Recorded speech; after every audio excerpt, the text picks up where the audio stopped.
Pada subuh hari ini, ulun ingin membicarakan masalah tarawih. Ujar Syekh Ali Jabir almarhum, di Indonesia ini salat tarawih tidak ditemukan di negara-negara lain. Ada super cepat, ada bermacam-macam. Di YouTube, ulun melihat salat tarawih 8 rakaat 3 witir itu kada sampai 5 menit selesai. Ada yang 8 rakaat 3 witir 7 menit selesai. Kemudian ada juga yang 10 menit selesai. Ada lagi juga yang 20 rakaat 11 menit selesai. Tapi di samping itu juga ada yang salat tarawih 1 juz 1 malam. Ada yang 5 juz 1 malam. Ada yang 10 juz 1 malam. Ada yang 15 juz 1 malam. Ada yang 1 khatam 1 malam. Yang 1 khatam itu 8 jam mereka.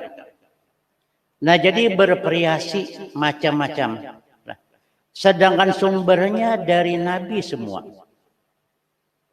Nah, justru itu ulun ingin mengangkat bagaimana salat tarawih di masa Nabi, bagaimana salat tarawih di masa Khalifah Umar bin Khattab.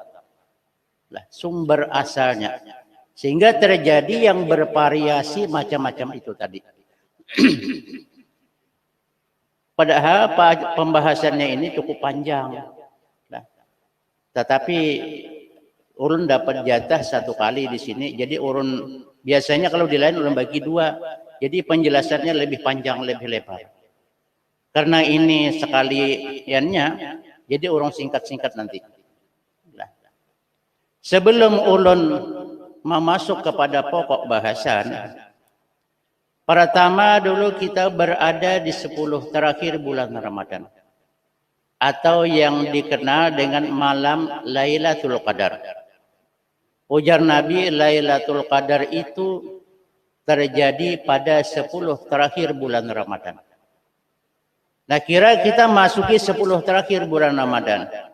Justru itu pada 10 terakhir ini semangat ibadah kita jangan loyo. Nah, kenapa? Karena ada satu di antaranya yang disebut Lailatul Qadar. Jadi tarawih dari sekarang sampai akhir Ramadan itu jangan absen, jangan kada turun. Nah, begitu juga kalau bisa Al-Quran malam-malam itu baca Al-Quran, baca salawat kah, baca tasbih kah. Karena 10 terakhirnya ada yang disebut Lailatul Qadar. Nah, ujar Al-Quran, Lailatul Qadri khairun min alfi syahrin. Malam Lailatul Qadar itu ibadahnya bernilai lebih baik daripada 1000 bulan. Atau 83 tahun 4 bulan. Nah, jadi apabila kita tarawih sama 83 tahun tarawihnya. Kalau baca tasbih sama 83 tahun kita rutin membacanya. Kalau baca salawat sama 83 tahun kita membacanya itu tadi. Nah, jadi justru itu 10 terakhir Ramadan ini kita tingkatkan ibadah kita. Terutama tarawih jangan sampai absen itu tadi. Nah, itu apa? Nilai Lailatul Qadar pada 10 terakhir. Adapun orang, biasanya kita sering mendengar, ada orang melihat Lailatul Qadar. Ujarnya, ketika dia ingin turun ke sungai, hendak berwudu, sungai kering. Nah, jadi itu melihat tanda Lailatul Qadar. Ada juga yang melihat ketika keluar dari rumah, pohon tumbang atau rabahan. Nah, itu semuanya tidak benar, bohong. Al-Quran dan hadis dan kitab itu tidak ada menyatakan tanda-tanda Lailatul Qadar. Nabi pun tidak tahu. Setelah Ramadan diberitahu oleh malaikat Jibril malam Lailatul Qadar tanggal sekian. Itu ketika diberitahu oleh malaikat Jibril. Nah, kita di Kalimantan Selatan ini sering itu terjadi. Bahkan berbondong-bondong datang ke orang yang melihat Lailatul Qadar tadi yang Sungai Karing, lah minta berkah. Bahkan banyu sadrum di depan rumah habis. Lah, pada membawa banyunya itu tadi. Nah, itu tidak benar. Al-Quran dan hadis sana menyatakan apa? Nilai ibadahnya bernilai lebih baik daripada 1000 bulan atau 83 tahun. Nah, jadi justru itu 10 terakhir ini kita tingkatkan ibadah kita. Nah, apapun ibadahnya kita tingkatkan itu tadi. Itu satu. Yang kedua, kita sembahyang subuh berjamaah, alhamdulillah. Itu mengantungi nilai pahala lebih baik daripada orang sembahyang sunat semalaman suntuk. Jadi di samping mendapat pahala 27 kali ganda, juga mendapatkan pahala lebih baik daripada orang sembahyang sunat semalaman suntuk. Itu satu. Yang kedua, kalau kita duduk di majelis pengajian seperti ini, kita duduk, itu lebih baik daripada orang sembahyang sunat 100 rakaat. Nah, jadi orang sembahyang sunat 100 rakaat, uyuh. Tapi kalau kita duduk, ilmu dapat, santai duduknya. Walaupun mengantuk, ya dapat juga. Nah, itu tadi. Nah, itu yang kedua. Nah, jadi pahala yang 1000 semalaman suntuk dan 100 rakaat ditambah lagi nanti selesai pengajian itu jangan pulang dulu.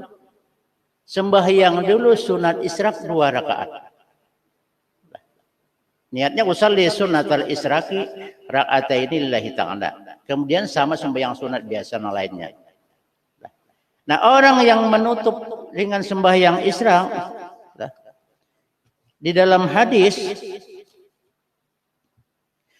diriwayatkan oleh Anas bin Malik radhiyallahu anhu, Rasulullah sallallahu alaihi wasallam bersabda, "Man shalla al-fajra fi jama'atin, summa qa'ada yazkurullaha hatta tatlu asy-syamsa, summa shalla rak'atain kanat ka ajri hajjatin wa umratin tammatan. Nah, berdasarkan hadis di atas, untuk mendapatkan pahala salat isyraq dengan pahala haji dan umrah, maka menggabungkan 3 ibadah. Nah, jadi apabila kita nanti sembahyang subuh berjamaah, pertama salat subuh fajar atau subuh berjamaah, sudah kita. Kemudian yang kedua, duduk berzikir sampai terbit matahari. Nah, kita ini duduk di majelis taklim ini sama berzikir. Nah, kalau di rumah orang baca Al-Quran itu berzikir, baca tasbih berzikir.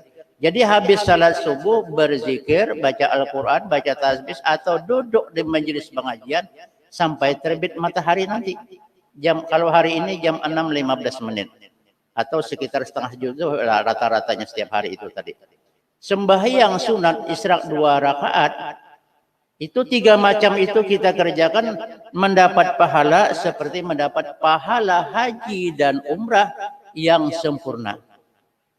Nah, jadi mendapat pahala haji dan umrah yang sempurna. Nah, jadi justru itu kita ini sudah duduk berzikir, namanya mengingat Allah. Kita nanti berhenti sampai isyraq lah, lewat isyraq agak panjang sedikit karena ini disimpulkan di pendek-pendekan tadi. Sembahyang isyraq, walaupun masing-masing sembahyang isyraq ada apa-apa, itu mendapat nanti pulang 3 pahala. Pahala sembahyang berjamaah, di samping lebih baik daripada orang sembahyang sunat semalaman suntuk, duduk di majelis pengajian dapat pahala seperti orang sembahyang 100 rakaat. Terakhir ditutup dengan apa? Sembahyang isyraq itu mendapat pahala seperti orang yang menunaikan ibadah haji dan umrah sempurna aja nanti. Nah, jadi mengantungi 3 pahala kalau kita pulang nanti, tapi jangan kada sembahyang isyraq. Nah, itu habisnya nanti sembahyang isyraq itu tadi. Nah, itu anjuran ulun 2 macam itu. Pertama, 10 terakhir nih kita tingkatkan ibadah kita. Kemudian yang kedua, lah kita jangan kada sembahyang isyraq setelah pengajian kita tadi. Sehingga mendapatkan pahala haji dan umrah yang sempurna. Nah, mudah-mudahan kita bisa melaksanakannya tadi. Kembali kepada judul kita, tarawih di masa Nabi, kemudian tarawih di masa Umar bin Khattab. Nabi, di belakang rumah Nabi itu ada namanya Ashabus Sufah. 9 orang sahabat yang tinggal di belakang rumah Nabi. Mereka itu 9 orang menjaga Masjid Nabawi dan berkhidmat atau membantu Nabi. Ada 9 orang itu tadi. Kalau kita pergi ke Masjid Nabawi di Madinah, di belakang kotak kuburan Nabi itu, jadi di belakangnya itu ada bertinggi kira setengah meter. Lebarnya 3 meter, panjangnya 6 meter. Itu sekarang masih ada. Itu pelestarian rumah Ashabus Sufah. Jadi banyak orang sembahyang di situ. Oh, di sini Pak rumah Ashabus Sufah. Ashabus Sufah ini tidak bekerja, mereka beribadat, mengamalkan semua hadis yang disampaikan Nabi itu diamalkan oleh mereka. Kemudian mereka itu menjaga Masjid Nabawi, berkhidmat kepada Nabi. Kalau makan, kalau ada orang memberi, mereka makan. Kalau tidak ada memberi, itu yang memberi korma adalah Abu Talhah. Karena Abu Talhah itu orang yang banyak bisi kebun kurma. Jadi bila orang kada ma'atari kurma, ya apa? Abu Talhah ma'atari. Karena Abu Talhah banyak bisi kebun kurma. Lah itu tadi. Nah kemudian apa? Mereka makan kurma. Zaman itu memakan orang kurma. Makanan itu sugesti. Kalau kita yang menganyakin itu nasi. Pokoknya bila kada makan nasi, kada kenyang. Biar makan limping, 3 limpingan besokan. Pokok 9 mencari nasi. Itu sugesti kita. Nah, kalau orang Arab, roti. Pagi makan roti, tengah hari makan roti, mereka. Artinya apa? Sugestinya mereka roti yang menganyangi. Nah, kemudian ada dulu orang kuliah di Ummul Qura waktu di Makkah itu ada orang Belanda.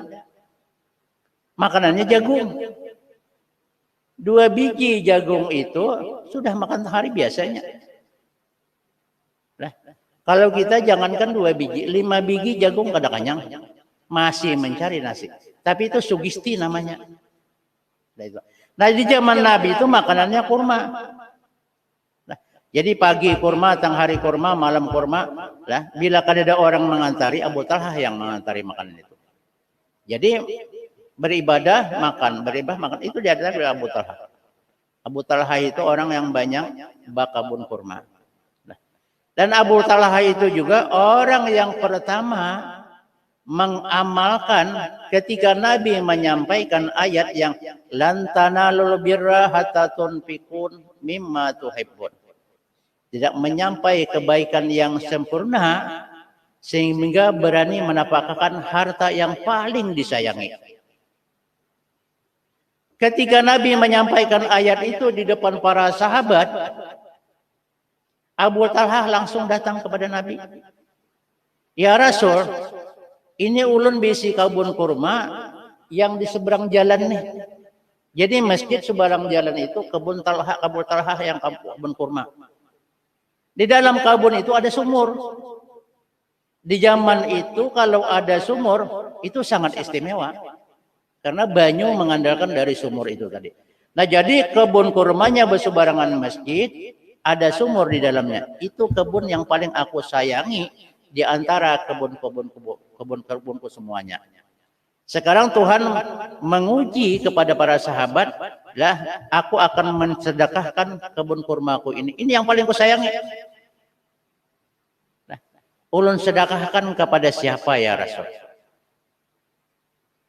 Jadi ujar Rasul, sedekahkan kepada keluarga kamu.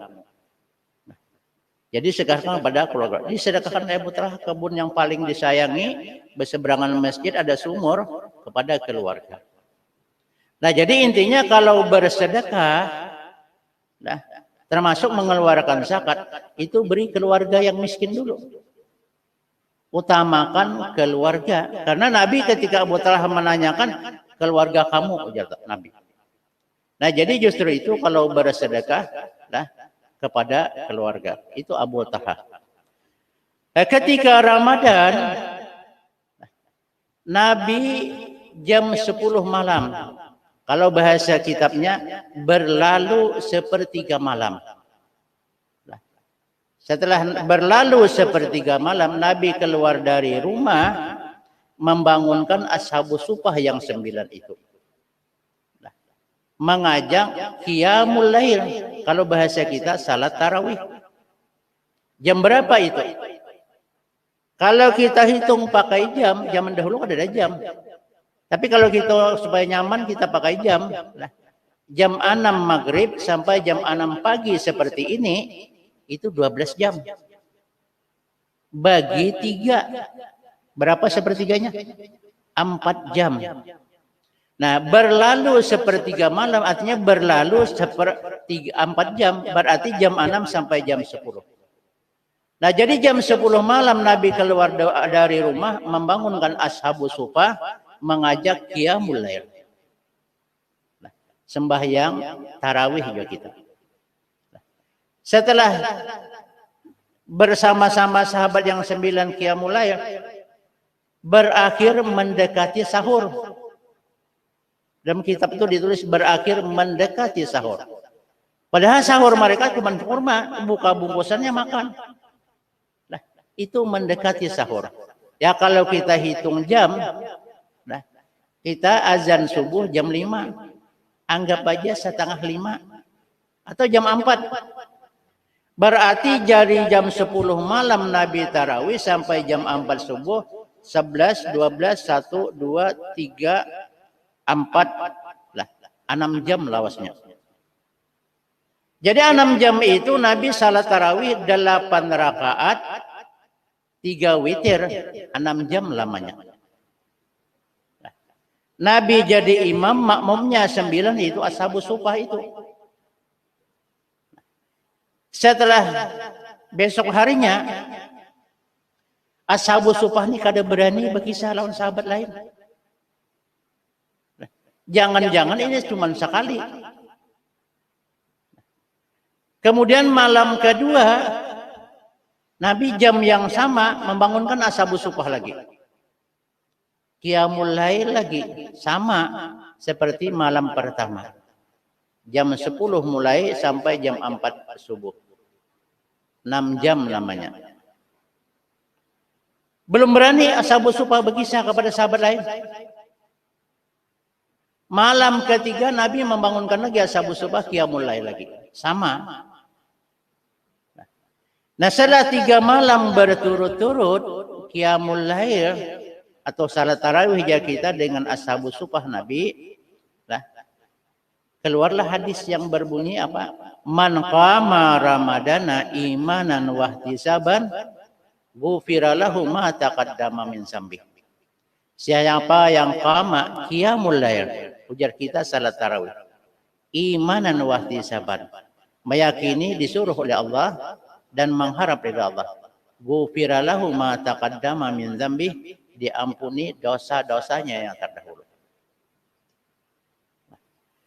Kemudian setelah itu baru ashabus sufah ini berani berkisah dengan sahabat-sahabat lain. Kami qiyamul lail dengan Nabi 3 malam berturut-turut. Mulai jam 10, nah, tapi jam Nabi kan jam 10, mulai berlalu sepertiga malam. Sampai mendekati sahur, kita buat tadi jam 4 itu tadi. Berani berkisah kepada ashabus sufah Sahabat para ashabu sufa berkisah kepada para sahabat-sahabat. Sehingga para sahabat yang lainnya kepingin, tertarik ingin qiyamul lail beserta Nabi. Malam keempat masjid itu penuh. Ada yang habis salat isya pulang kembali ke masjid. Ada yang habis isya begana di masjid. Karena apa? Untuk qiyamul lail beserta Nabi. Walaupun 6 jam lamanya. Kalau kita ada di masjid Taqwa sembahyang tarawih 6 jam, barangkali kada kepingin pian 4. Kada kepingin 6 jam. Yuna ada di masjid Taqwa sembahyang tarawih 6 jam lawasnya, barangkali kada kepingin. Nah, jadi justru itu iman kita berbeda dengan iman para sahabat. Iman para sahabat begitu mendengar ibadah yang istimewa, walaupun 6 jam, mereka penuh masjid. Kalau kita kadang ingin iman kita jauh berbanding dengan sahabat. Nah, pada malam keempat itu masjid banyak orangnya. Rumah Nabi kan samping masjid. Nabi melihat dari jendela penuh di masjid. Para sahabat menunggu. Sampai jam 11, jam 12, jam 1 Nabi kada keluar. Kada ke masjid. Sampai mendekati sahur. Nabi kada ke masjid juga. Pulanglah pada-padanya ingin makan sahur. Balik ke rumah. Setelah besok ada yang datang ke rumah Nabi. Menanyakan, ya Rasul, tadi malam kami di masjid banyak penuh masjid. Ingin qiyamul lail seperti yang dilaksanakan pian dengan ashabu sufa. Apa jawab Nabi? Ujar Nabi, dari sekarang aku tidak lagi mengimami qiyamul lail itu. Sekarang silahkan saja laksanakan qiyamul lail itu tadi. Karena apa? Karena aku takut kalau Allah memfardukan qiyamul lail itu. Jadi nanti susah kalian. Nah, jadi justru silahkan saja kerjakan, tapi aku tidak lagi mengimami qiyamul lail itu tadi. Nah, setelah malam kelima, lalu apa? Jelas Nabi tidak lagi mengimami. Mereka sahabat mengerjakan qiyamul lail di Masjid Nabawi itu. Tipenya seperti tipe yang dikerjakan oleh Nabi. Apa? 1 orang imam, 9 makmum. Jadi di sana ada 1 orang imam, 9 makmum. Di sini ada 1 orang imam, 9 makmum. Di sana ada 1 imam, 9 makmum. Mulainya sama jam 10, 6 jam lamanya sampai jam 4. Sama. Nah, karena yang dikerjakan Nabi begitu. Nah, jadi apa? 1 imam, 9 makmum itu tadi. Nah, terjadilah salat tarawih berkelompok-kelompok di Masjid Nabawi itu tadi. Nah, itu berjalan sampai Nabi meninggal dunia. Kemudian khalifah pertama dipegang oleh Abu Bakar As-Siddiq. Itu 2 kali Ramadan. Sama tarawihnya seperti itu. 1 orang imam, 9 makmum. Tapi mereka tidak pakai salawat. Nah, itu tadi. Kada bersalawatan. Assalamualaikum, assalamualaikum, berdiri gitu tadi. Nah, itu apa? Di masa Abu Bakar 2 kali Ramadan, karena Abu Bakar menjabat khalifah 2 tahun setengah. Meninggal Abu Bakar, khalifah yang kedua dipegang Umar bin Khattab. Ketiga tarawih di masa Umar sama. 1 imam, 9 makmum. 3 hari malam Ramadan berlalu, malam keempat ada keributan. Apa yang ribut? Di zaman itu ada yang bernama Ubay bin Ka'ab. Itu terkenal suaranya nyaring dan nyaman didengar. Di zaman dengar. Nah, jadi karena makmumnya 9, yang lain hendak imam Ubay bin Ka'ab. Ujar nang hendak masuk ini, ikam cari pulang kalahin imam. Kami pulang merasani Ubay bin Ka'ab. Ujar nang Imam Ubay bin Ka'ab, kami sudah kontrak dengan Ubay bin Ka'ab. Ikam cari aja imam lain. Terjadilah perselisihan merebutkan Ubay bin Ka'ab untuk menjadi imam. Karena terjadi perselisihan, dilapor kepada Khalifah Umar bin Khattab. Umar bin Khattab setelah menerima laporan, tidak memutuskan sendiri. Bermusyawarat. Yang pertama diundang Ashabu Sufah yang 9 yang ikut tarawih dengan Nabi. Yang kedua tokoh-tokoh sahabat diundang, bermusyawarat dengan Khalifah. Permasalahannya, ujar Umar, bagaimana menyelesaikan ini jamaah merabutakan Imam Ubay bin Ka'ab. Bagaimana solusinya ini? Ketika mereka bermusyawarah punya kesepakatan. Kalau begitu, makmumnya jangan lagi 9. Satu masjid ini kita jadikan satu. Imamnya Ubay bin Ka'ab. Kada lagi berebut itu. Jadi satu masjid dijadikan makmum, imamnya Ubay bin Ka'ab. Sepakat dilaksanakanlah pada malam itu imamnya Ubay bin Ka'ab, lalu ditambahi imam yang kedua Tamim ad-Dari. Jadi 2 orang imamnya. Tarawihnya sama, 6 jam itu sama. Tadi. Nah, tidak ada lagi pertengkaran merebutkan apa? Ubay bin Ka'ab. Nah, setelah selesai itu berkata Sayyidina Umar, ni'matul bid'ah haza. Nikmat membawa rahmat, membawa ketenangan, ini bid'ah. Arti bid'ah tidak di zaman Nabi. Zaman Nabi makmumnya 9. Dijadi semasjidan, itu bid'ah. Tapi membawa rahmat, membawa ketenangan. Itu tadi. Itu keluar dari mulut kata-kata Sayyidina Umar. Ni'matul bid'ah haza, itu tadi. Nah, itu yang pertama. Berjalan tarawih, ada lagi yang lapor kepada Khalifah Umar bin Khattab. Ya Khalifah, itu 8 rakaat 3 witir, 6 jam. Kalawasan 1 rakaatnya setengah jam. Kami yang tua-tua ini menggetar lintuhut. Kalawasan. Adakah jalan yang bisa berpindahnya agak banyak? Sehingga apa? Umar bermusyawarat lagi. Ashabu Sufah yang ikut tarawih dengan Nabi, tokoh-tokoh sahabat bermusyawarat. Ini ada orang tua yang mengeluh kalawasan setengah jam itu. Bagaimana solusinya? Setelah mereka bermusyawarat, kesimpulan yang 8 jam itu dijadikan 20 rakaat. Sehingga perpindahannya banyak. Jadi kada sawat lutut tadi apa tegang itu tadi itu. Dilaksanakanlah 20 rakaat. Imamnya Ubay bin Ka'ab dan Tamim ad-Dari. Itu terjadi perubahan di masa Umar bin Khattab. Berjalan lagi tarawih. Ada lagi yang lapor lawan Khalifah. Bibinian, ibu-ibu. Ya Khalifah, ini kami perempuan bolehlah salat tarawih. Karena di masa Nabi tidak ada perempuan tarawih. Di masa Abu Bakar tidak ada perempuan tarawih. Di masa Umar di awal Ramadan juga tidak ada. Sekarang kami boleh atau tidak?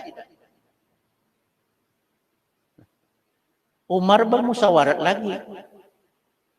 Sama Ashabu Sufah dengan tokoh sahabat. Ini ujar Umar ada ibu-ibu yang melapor boleh ke mereka salat tarawih. Setelah mereka bermusyawarat, menyatakan boleh para ibu salat tarawih. Nah setelah dinyatakan boleh, Umar mencari imam laki-laki untuk mengimami para ibu salat tarawih. Pada ketika itu dicarilah nama beliau Sulaiman bin Abi Hasmah atau dikenal dengan Sulaiman At-Tamimi. Jadi mengimami ibu-ibu atau perempuan salat tarawih adalah Sulaiman At-Tamimi.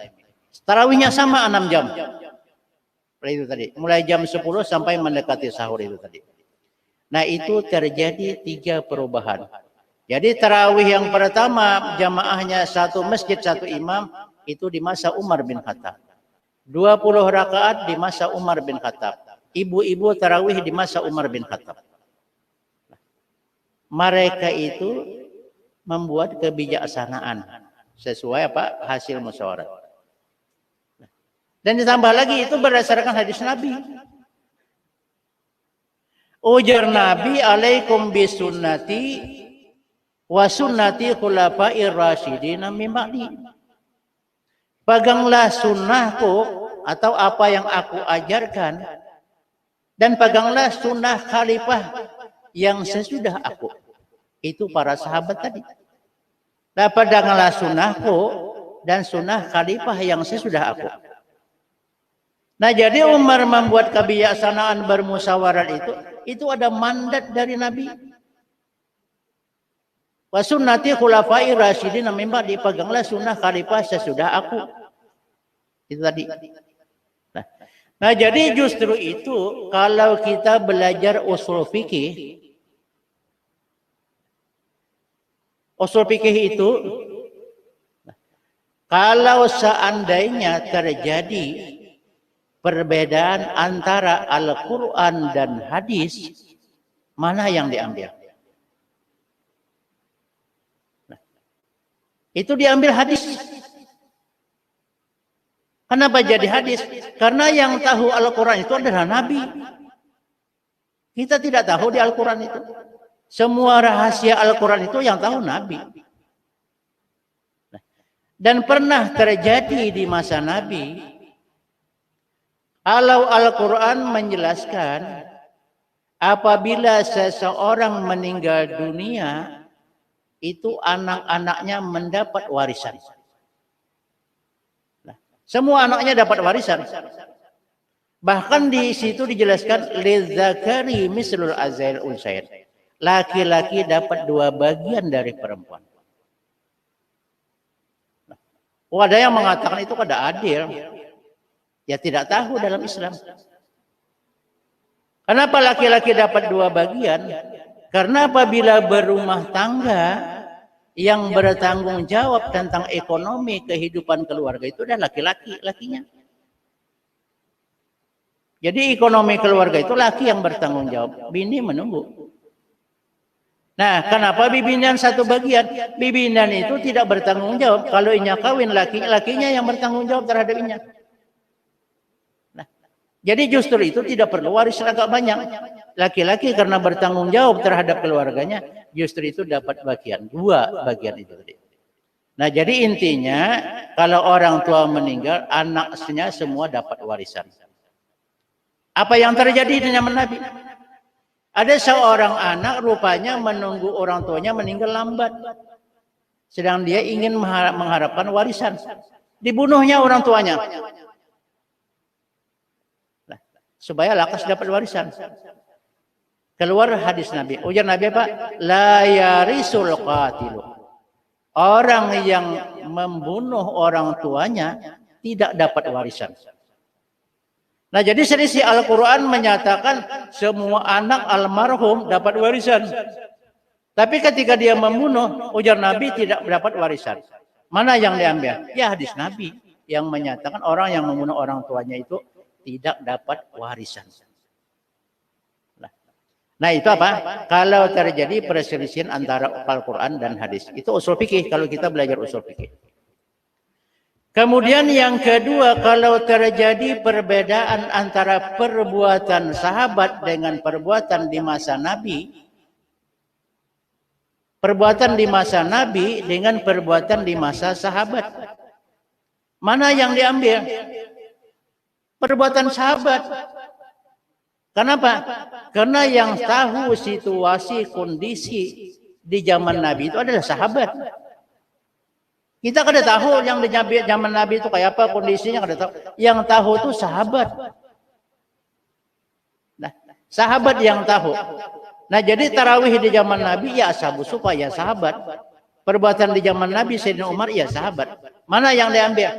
Perbuatan sahabat. Karena yang tahu situasi kondisi di zaman Nabi itu adalah sahabat itu tadi. Nah, jadi apa? Jadi ditambah lagi ujar Nabi tadi apa? Alaikum bisunnati wa sunnati khulafa'ir rasyidin min ba'di.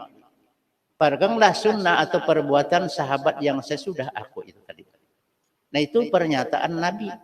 Nah, kalau belajar usul fikih itu perbuatan sahabat karena yang mengetahui situasi dan kondisinya itu adalah para sahabat.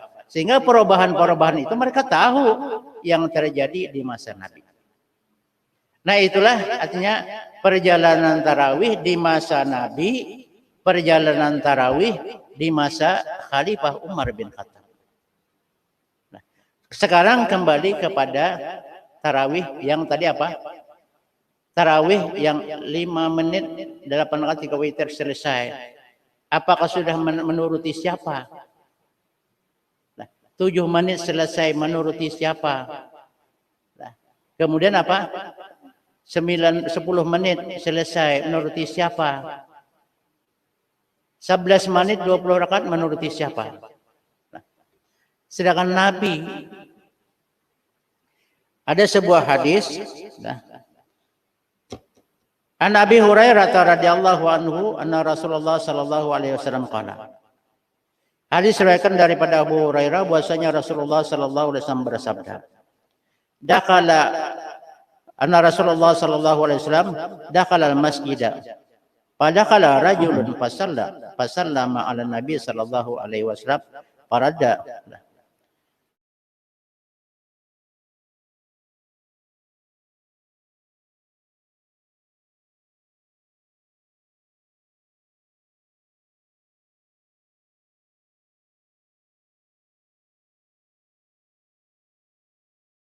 Nah, jadi tarawih itu harus ada apa?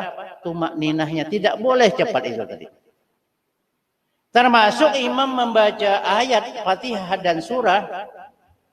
Nah, satu napas boleh, tapi tajwidnya harus pas. Warattilil Qur'ana tartila. Bacalah Al-Quran itu pakai tajwid. Nah, jadi kalau imam baca cepat tapi tajwidnya terpeleset, itu sembahyangnya 0 juga. Nah, jadi lebih bagus jangan bergagasakan imam. Nah, baca Fatihahnya jangan bergagasakan, mulai rukuk, i'tidal, sujud, antar doa antar sujud, semuanya itu jangan bergagasakan. Supaya apa? Tarawih kita betul. Jadi yang dikehendaki salat tarawih itu bukan asal selesai, tapi apa? Mutu salat tarawih. Nah, itu yang dikehendaki itu tadi. Nah, kalau di Masjidil Haram itu salat tarawihnya 2 jam, tapi 1 juz. Nah, jadi imam membaca biasa. Nah, itu tadi. Warattilil Qur'ana tartila.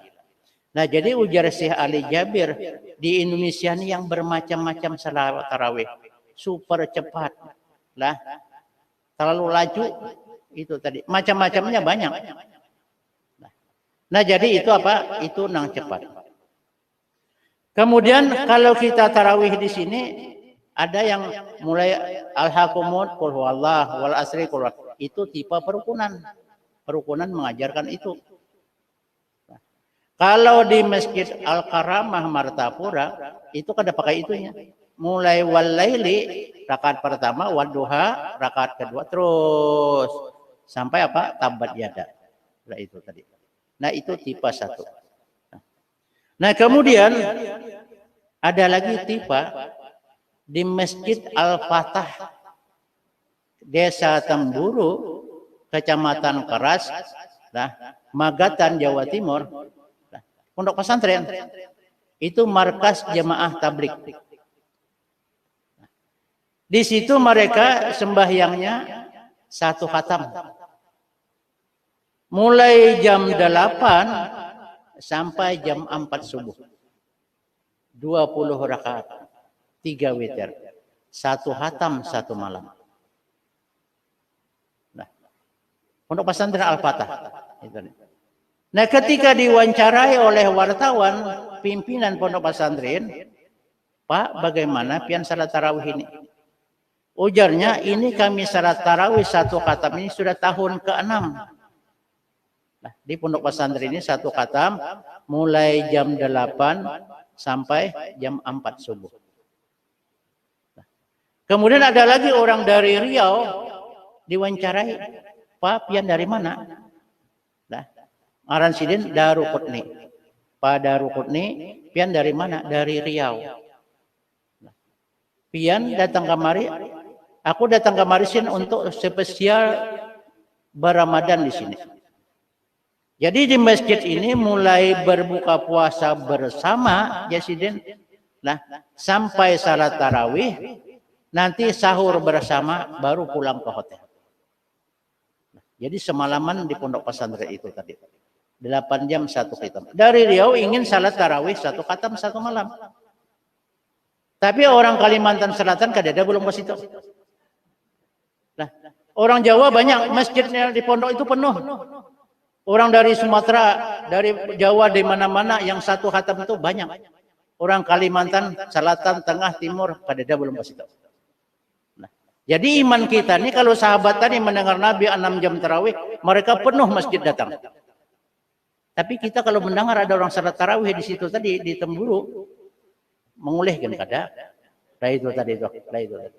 Lah, yang dari Sumatera ada itu tadi. Dari Jawa penuh masjid itu. Nah, ketika ditanya pimpinan majelis itu, ini tahun ke-6 katanya, pimpinan Pondok Pesantren itu salat tarawih. Di Temburu dan sekitarnya ini yang salat tarawih 1 khatam itu ada 15 titik katanya.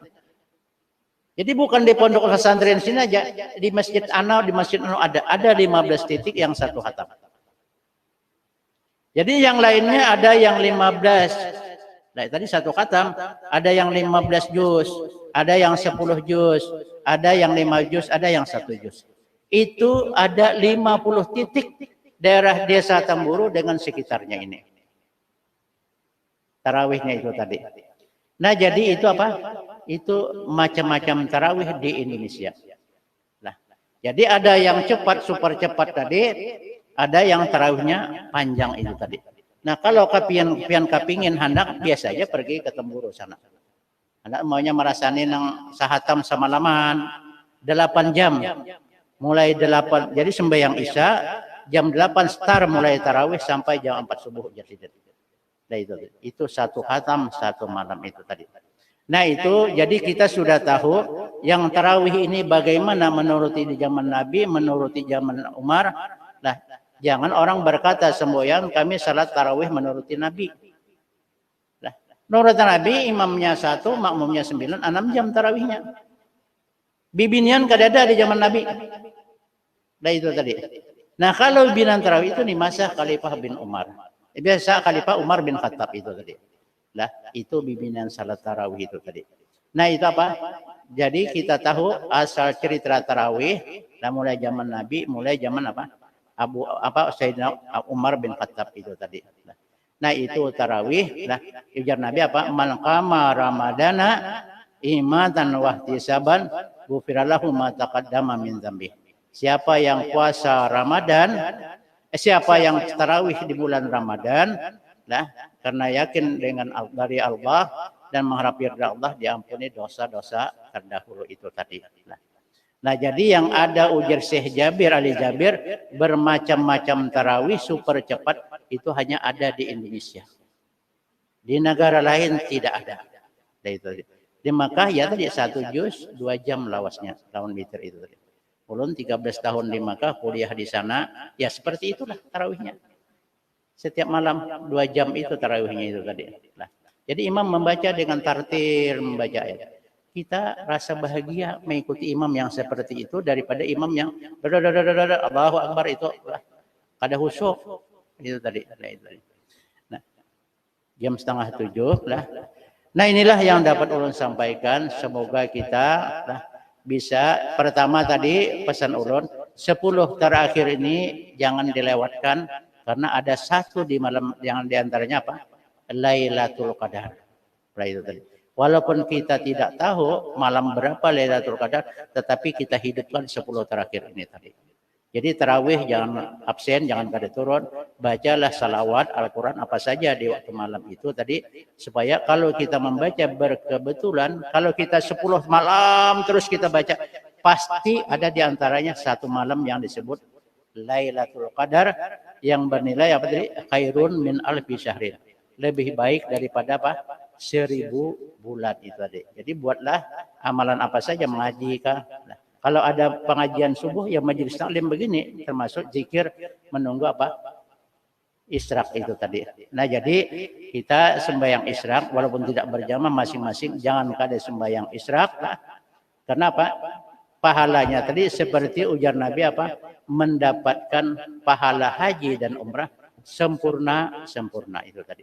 Tapi apabila terdiri daripada 3 unsur ibadah, mulai sembahyang subuh berjamaah, kemudian menjabat sampai terbit matahari atau isyraq, ya, berzikir apa saja yang dibaca, termasuk duduk di pengajian ini juga. Nah, duduk di pengajian itu lebih baik daripada sembahyang sunat 100 rakaat.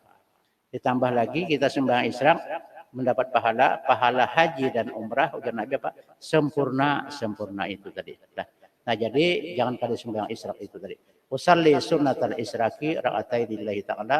Aku sembahyang sunat isyraq 2 rakaat karena Allah Ta'ala. Yang lainnya sama, baca Fatihah, baca apa surah, rokok, sujud, sama itu lain. Niatnya itu aja tadi. Nah inilah yang dapat saya sampaikan. Semoga ada manfaatnya. Salah hilap mohon maaf. Wallahumma wafiq ila aqwamit thariq. Assalamualaikum warahmatullahi wabarakatuh. Al-Fatihah.